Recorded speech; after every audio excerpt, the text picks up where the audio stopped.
किस्से, कहानी कुछ सफलताओं की, अनकही विरासत की, उम्मीदें नए भारत की।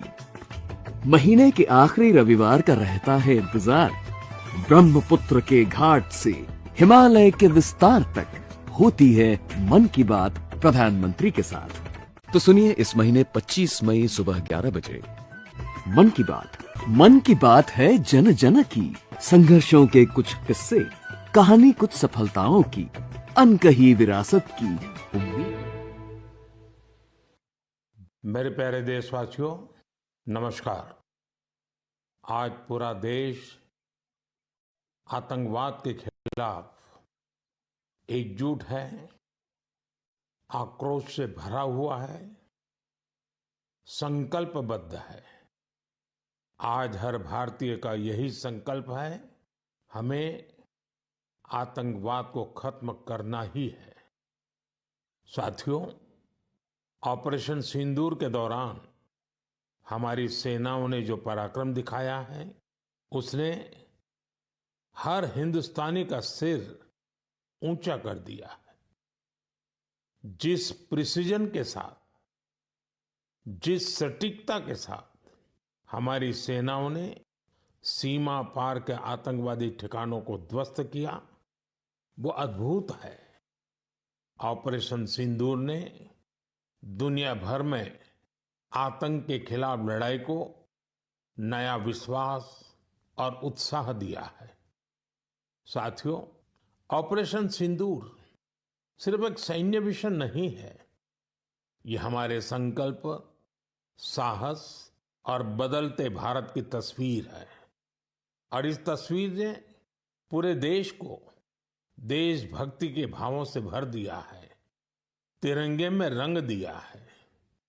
आपने देखा होगा, देश के कई शहरों में, गांवों में, छोटे छोटे कस्बों में तिरंगा यात्राएं निकाली गई।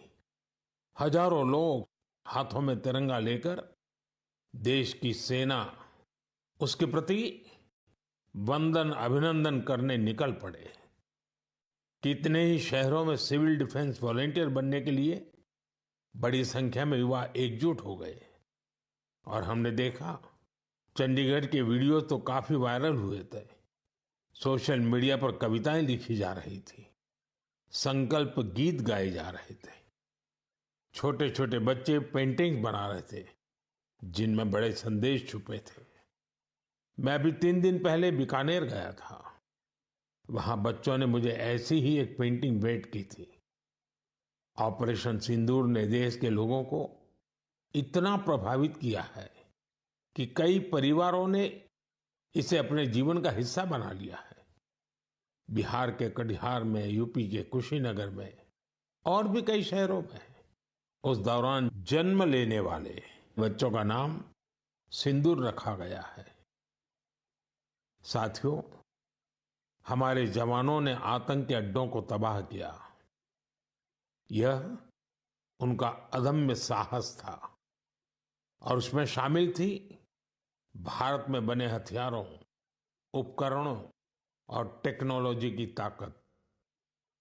उसमें आत्मनिर्भर भारत का संकल्प भी था।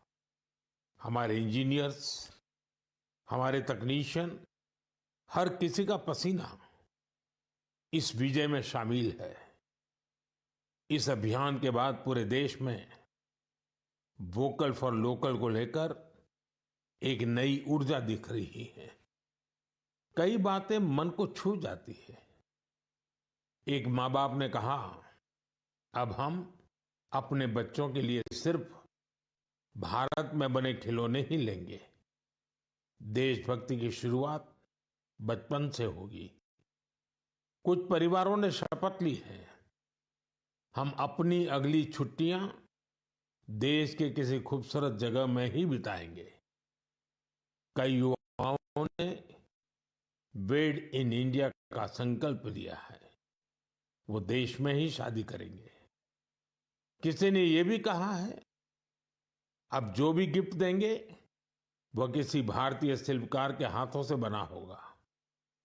साथियों, यही तो है भारत की असली ताकत, जन मन का जुड़ाव। जन भागीदारी। मैं आप सबसे भी आग्रह करता हूं, आइए इस अवसर पर एक संकल्प लें। हम अपने जीवन में जहां भी संभव हो देश में बनी चीजों को प्राथमिकता देंगे। यह सिर्फ आर्थिक आत्मनिर्भरता की बात नहीं है, यह राष्ट्र के निर्माण में भागीदारी का भाव है। हमारा एक कदम भारत की प्रगति में बहुत बड़ा योगदान बन सकता है। साथियों, बस से कहीं आना जाना कितनी सामान्य बात है, लेकिन मैं आपको एक ऐसे गांव के बारे में बताना चाहता हूं जहां पहली बार एक बस पहुंची।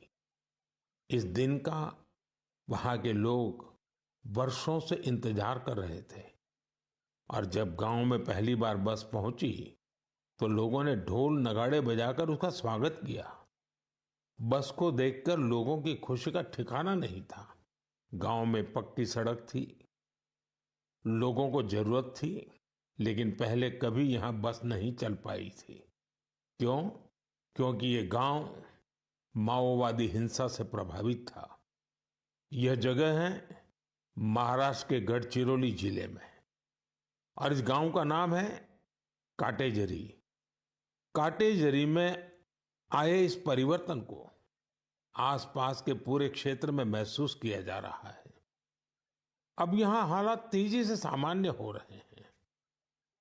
माओवाद के खिलाफ सामूहिक लड़ाई से अब ऐसे क्षेत्रों तक भी बुनियादी सुविधाएं पहुंचने लगी हैं।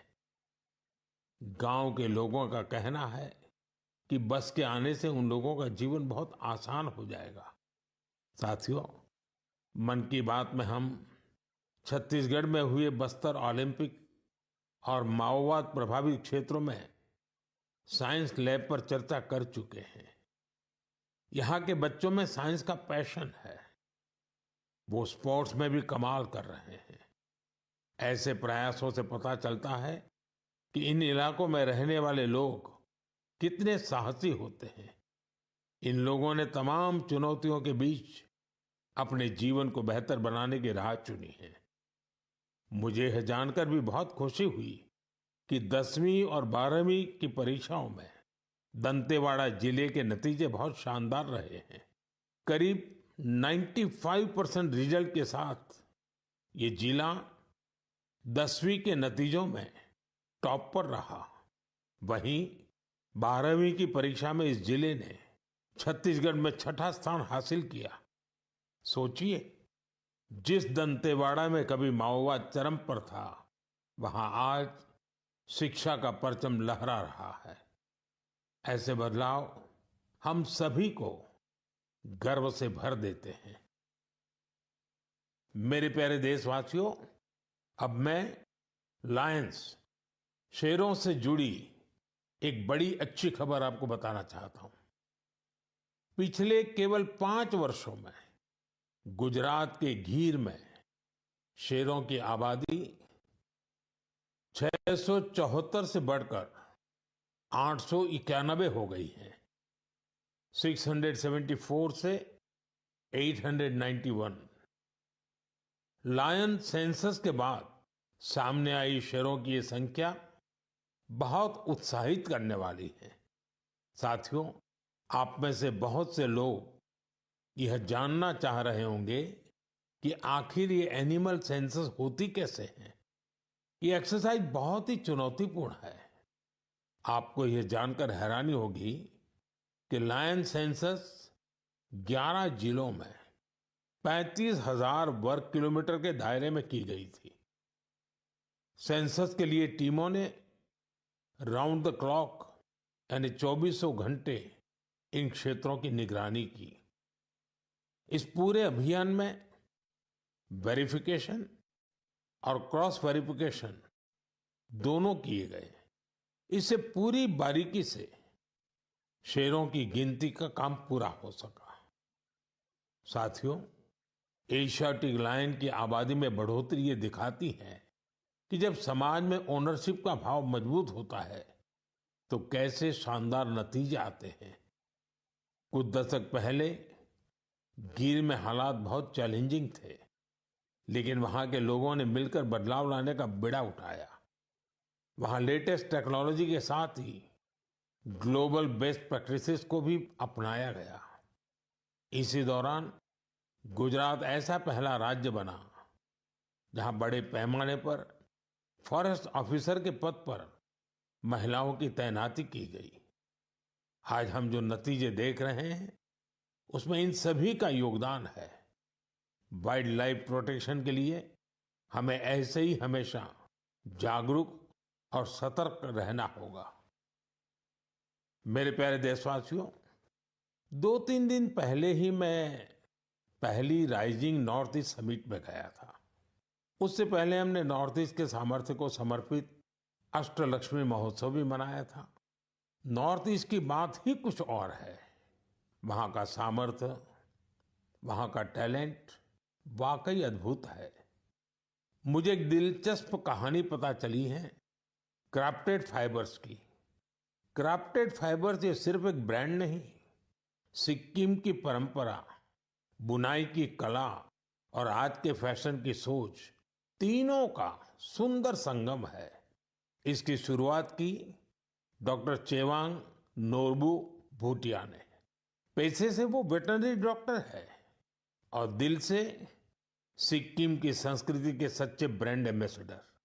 उन्होंने सोचा क्यों न बुनाई को एक नया आयाम दिया जाए और इसी सोच से जन्म हुआ क्राफ्टेड फाइबर का।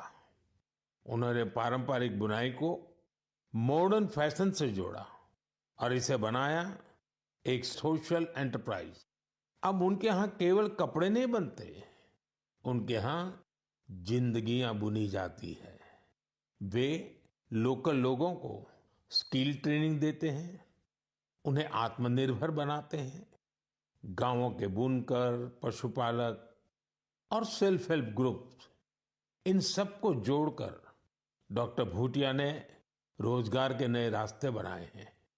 आज स्थानीय महिलाएं और कारीगर अपने हुनर से अच्छी कमाई कर रहे हैं। क्राफ्टेड फाइबर्स के शॉल, स्टॉल, दस्ताने, मोजे सब लोकल हैंडलूम से बने होते हैं। इसमें जो ऊन का इस्तेमाल होता है वो सिक्किम के खरगोशों और भेड़ों से आता है। रंग भी पूरी तरह प्राकृतिक होते हैं, कोई केमिकल नहीं, सिर्फ प्रकृति की रंगत। डॉक्टर भूटिया ने सिक्किम की पारंपरिक बुनाई और संस्कृति को एक नई पहचान दी है। डॉक्टर भूटिया का काम हमें सिखाता है कि जब परंपरा को पैशन से जोड़ा जाए तो वो दुनिया को कितना लुभा सकती है। मेरे प्यारे देशवासियों, आज मैं आपको एक ऐसे शानदार व्यक्ति के बारे में बताना चाहता हूं जो एक कलाकार भी हैं और जीती जागती प्रेरणा भी है। नाम है जीवन जोशी। उम्र 65 साल। अब सोचिए, जिनके नाम में ही जीवन हो वो कितनी जीवंतता से भरे होंगे। जीवन जी उत्तराखंड के हल्द्वानी में रहते हैं। बचपन में पोलियो ने उनके पैरों की ताकत छीन ली थी, लेकिन पोलियो उनके हौसलों को नहीं छीन पाया। उनके चलने की रफ्तार भले ही कुछ धीमी हो गई, लेकिन उनका मन कल्पना की हर उड़ान उड़ता रहा। इसी उड़ान में जीवन जी ने एक अनोखी कला को जन्म दिया। नाम रखा बगेट। इसमें वो चीड़ के पेड़ों से गिरने वाली सूखी छाल से सुंदर कलाकृतियां बनाते हैं। वो छाल जिसे लोग आमतौर पर बेकार समझते हैं, जीवन जी के हाथों में आते ही धरोहर बन जाती है। उनकी हर रचना में उत्तराखंड की मिट्टी की खुशबू होती है। कभी पहाड़ों के लोक वाद्य यंत्र, तो कभी लगता है जैसे पहाड़ों की आत्मा उस लकड़ी में समा गई हो। जीवन जी का काम सिर्फ कला नहीं, एक साधना है।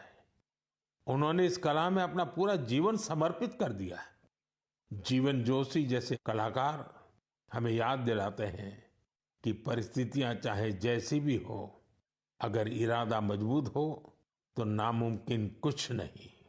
उनका नाम जीवन है और उन्होंने सच में दिखा दिया कि जीवन जीना क्या होता है। मेरे प्यारे देशवासियों, आज कई ऐसी महिलाएं हैं जो खेतों के साथ ही अब आसमान की ऊंचाइयों पर काम कर रही हैं। जी हाँ, आपने सही सुना। अब गांव की महिलाएं ड्रोन दीदी बनकर ड्रोन उड़ा रही हैं और उससे खेती में नई क्रांति ला रही है। साथियों, तेलंगाना के संगारेड्डी जिले में कुछ समय पहले तक जिन महिलाओं को दूसरों पर निर्भर रहना पड़ता था, आज वही महिलाएं ड्रोन से 50 एकड़ जमीन पर दवा के छिड़काव का काम पूरा कर रही है। सुबह 3 घंटे, शाम 2 घंटे और काम निपट गया। धूप की तपन नहीं, जहर जैसे केमिकल्स का खतरा नहीं। साथियों, गांव वालों ने भी इस परिवर्तन को दिल से स्वीकार किया है। अब ये महिलाएं ड्रोन ऑपरेटर नहीं, स्काई वॉरियर्स के नाम से जानी जाती हैं। ये महिलाएं हमें बता रही हैं, बदलाव तब आता है जब तकनीक और संकल्प एक साथ चलते हैं।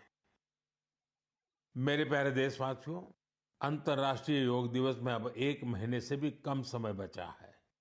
ये अवसर याद दिलाता है कि अगर आप अब भी योग से दूर हैं तो अब योग से जुड़े। योग आपका जीवन जीने का तरीका बदल देगा। साथियों, 21 जून 2015 में योग दिवस की शुरुआत के बाद से ही इसका आकर्षण लगातार बढ़ रहा है। इस बार भी योग दिवस को लेकर दुनिया भर में लोगों का जोश और उत्साह नजर आ रहा है। अलग अलग संस्थान अपनी तैयारियां साझा कर रहे हैं।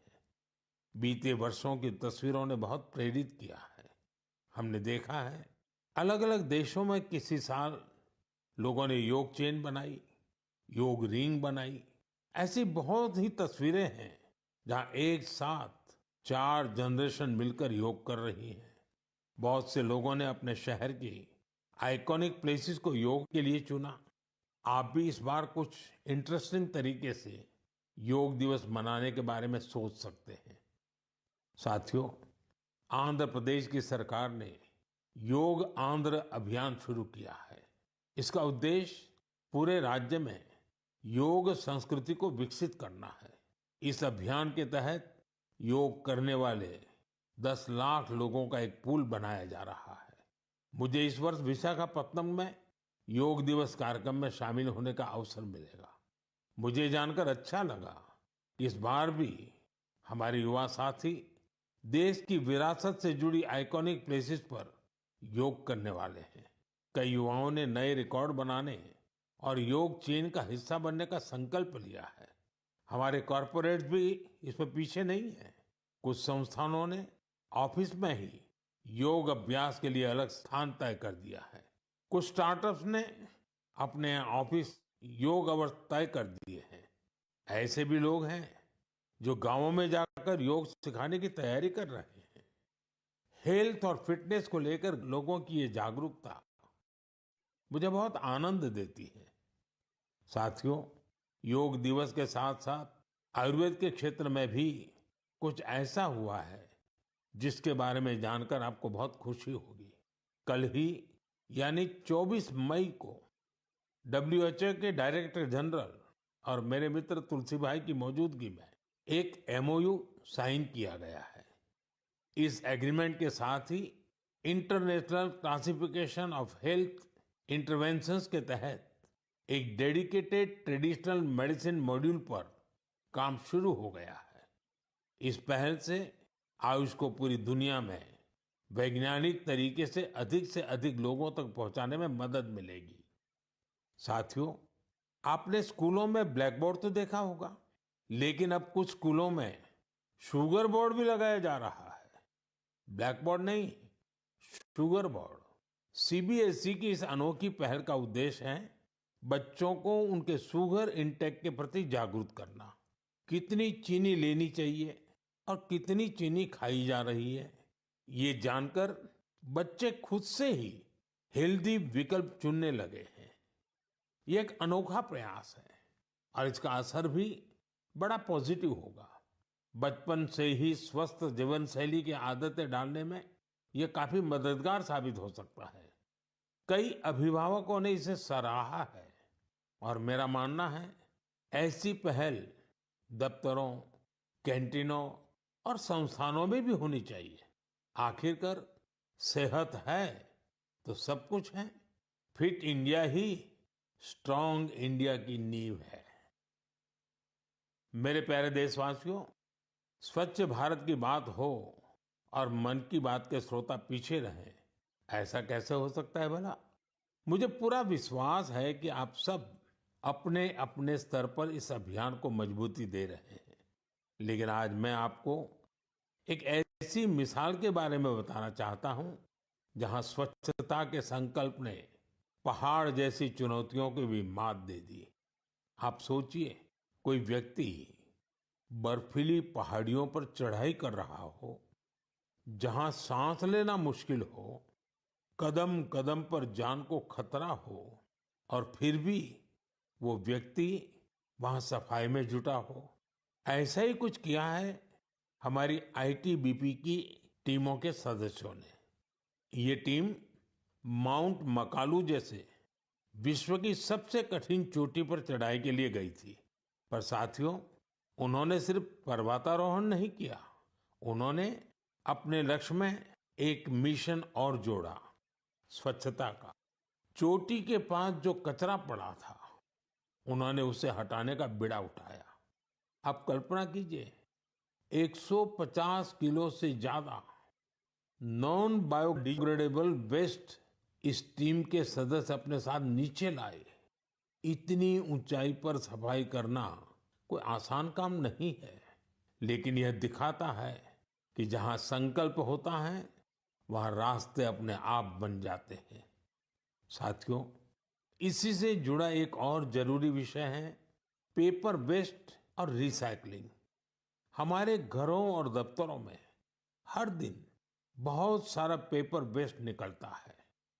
शायद हम इसे सामान्य मानते हैं, लेकिन आपको जानकर हैरानी होगी, देश के लैंडफिल वेस्ट का लगभग 1/4 हिस्सा कागज से जुड़ा होता है। आज जरूरत है हर व्यक्ति इस दिशा में जरूर सोचे। मुझे जानकर अच्छा लगा कि भारत के कई स्टार्टअप्स इस सेक्टर में शानदार काम कर रहे हैं। विशाखापत्तनम, गुरुग्राम ऐसे कई शहरों में कई स्टार्टअप पेपर रिसाइकलिंग के इनोवेटिव तरीके अपना रहे हैं। कोई रिसाइकल पेपर से पैकेजिंग बोर्ड बना रहा है, कोई डिजिटल तरीकों से न्यूज़पेपर रिसाइकलिंग को आसान बना रहा है। जालना जैसे शहरों में कुछ स्टार्टअप 100% रिसाइकल्ड मटेरियल से पैकेजिंग रोल और पेपर कोर बना रहे हैं। आप ये भी जानकर प्रेरित होंगे, 1 टन कागज की रिसाइकलिंग से 17 पेड़ कटने से बचते हैं और हजारों लीटर पानी की बचत होती है। अब सोचिए, जब पर्वतारोही इतने कठिन हालत में कचरा वापस ला सकते हैं, तो हमें भी अपने घर या दफ्तर में पेपर को अलग करके रिसाइकलिंग में अपना योगदान जरूर देना चाहिए। जब देश का हर नागरिक ये सोचेगा कि देश के लिए मैं क्या बेहतर कर सकता हूं, तभी मिलकर हम बड़ा परिवर्तन ला सकते हैं। साथियों, बीते दिनों खेलो इंडिया गेम्स की बड़ी धूम रही। खेलो इंडिया के दौरान बिहार के 5 शहरों ने मेजबानी की थी। वहां अलग अलग कैटेगरी के मैच हुए थे। पूरे भारत से वहां पहुंचे एथलीट्स की संख्या 5,000 से भी ज्यादा थी। इन एथलीट्स ने बिहार की स्पोर्टिंग स्पिरिट की, बिहार के लोगों से मिली आत्मीयता की बड़ी तारीफ की है। साथियों, बिहार की धरती बहुत खास है। इस आयोजन में यहाँ कई यूनिक चीजें हुई हैं। खेलो इंडिया यूथ गेम्स का ये पहला आयोजन था जो ओलंपिक चैनल के जरिए दुनिया भर में पहुंचा। पूरे विश्व के लोगों ने हमारे युवा खिलाड़ियों की प्रतिभा को देखा और सराहा। मैं सभी पदक विजेताओं, विशेषकर टॉप के 3 विनर्स महाराष्ट्र, हरियाणा और राजस्थान को बधाई देता हूं। साथियों, इस बार खेलो इंडिया में कुल 26 रिकॉर्ड बने। वेट लिफ्टिंग स्पर्धाओं में महाराष्ट्र की अस्मिता धोने, ओडिशा के हर्षवर्धन साहू और उत्तर प्रदेश के तुषार चौधरी के शानदार प्रदर्शन ने सबका दिल जीत लिया। वहीं महाराष्ट्र के साईराज परदेशी ने तो 3 रिकॉर्ड बना डाले। एथलेटिक्स में उत्तर प्रदेश के कादिर खान और शेख जिशान और राजस्थान के हंसराज ने शानदार प्रदर्शन किया। इस बार बिहार ने भी 36 मेडल्स अपने नाम किए। साथियों, जो खेलता है वही खिलता है। यंग स्पोर्टिंग टैलेंट के लिए टूर्नामेंट बहुत मायने रखता है। इस तरह के आयोजन भारतीय खेलों के भविष्य को और संवारने वाले हैं। मेरे प्यारे देशवासियों, 20 मई को वर्ल्ड बी डे मनाया गया, यानी एक ऐसा दिन जो हमें याद दिलाता है कि शहद सिर्फ मिठास नहीं, बल्कि सेहत, स्वरोजगार और आत्मनिर्भरता की मिसाल भी है। पिछले 11 वर्षों में मधुमक्खी पालन में भारत में एक स्वीट रिवॉल्यूशन हुआ है। आज से 10-11 साल पहले भारत में शहद उत्पादन एक साल में करीब 70-75 हजार मैट्रिक टन होता था। आज ये बढ़कर करीब करीब 1.25 मैट्रिक टन के आसपास हो गया है। यानी शहद उत्पादन में करीब 60% की बढ़ोतरी हुई है। हम हनी प्रोडक्शन और एक्सपोर्ट में दुनिया के अग्रणी देशों में आ चुके हैं। साथियों, इस पॉजिटिव इम्पैक्ट में राष्ट्रीय मधुमक्खी पालन और शहद मिशन की बड़ी भूमिका है। इसके तहत मधुमक्खी पालन से जुड़े हजारों किसानों को ट्रेनिंग दी गई, उपकरण दिए गए और बाजार तक उनकी सीधी पहुंच बनाई गई। साथियों, ये बदलाव सिर्फ आंकड़ों में नहीं दिखता, ये गांव की जमीन पर भी साफ नजर आता है। छत्तीसगढ़ के कोरिया जिले का एक उदाहरण है। यहाँ आदिवासी किसानों ने सोन हनी नाम से एक शुद्ध जैविक शहद ब्रांड बनाया है। आज वह शहद जैम समेत अनेक ऑनलाइन पोर्टल पर बिक रहा है। यानी गांव की मेहनत अब ग्लोबल हो रही है। इसी तरह उत्तर प्रदेश, गुजरात, जम्मू कश्मीर, पश्चिम बंगाल और अरुणाचल प्रदेश में हजारों महिलाएं और युवा अब हनी उद्यमी बन चुके हैं। साथियों, और अब शहद की केवल मात्रा नहीं, उसकी शुद्धता पर भी काम हो रहा है। कुछ स्टार्टअप अब एआई और डिजिटल टेक्नोलॉजी से शहद की गुणवत्ता को प्रमाणित कर रहे हैं। आप अगली बार जब भी शहद खरीदें तो इन हनी उद्यमियों द्वारा बनाए गए शहद को जरूर आजमाएं।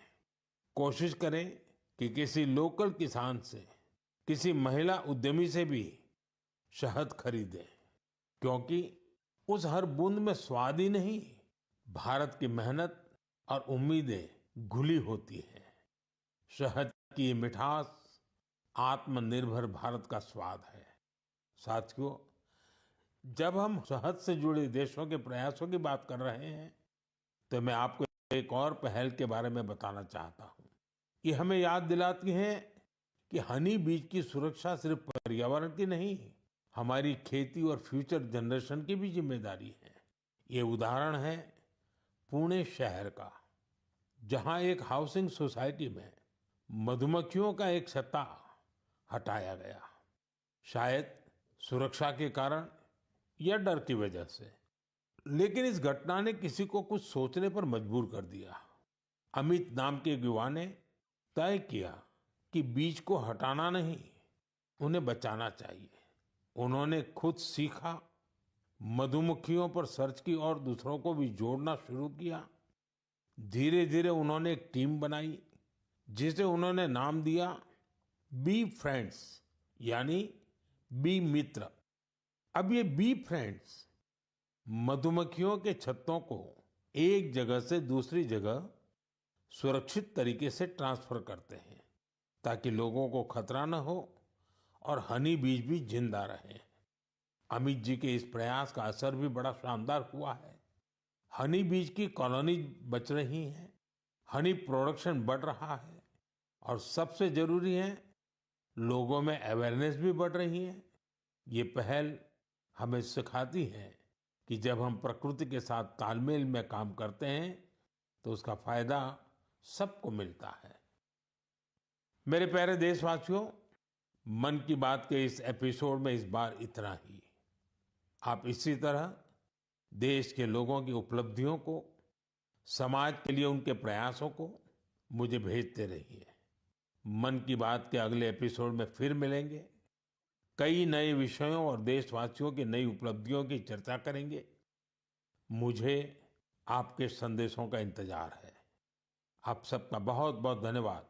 नमस्कार।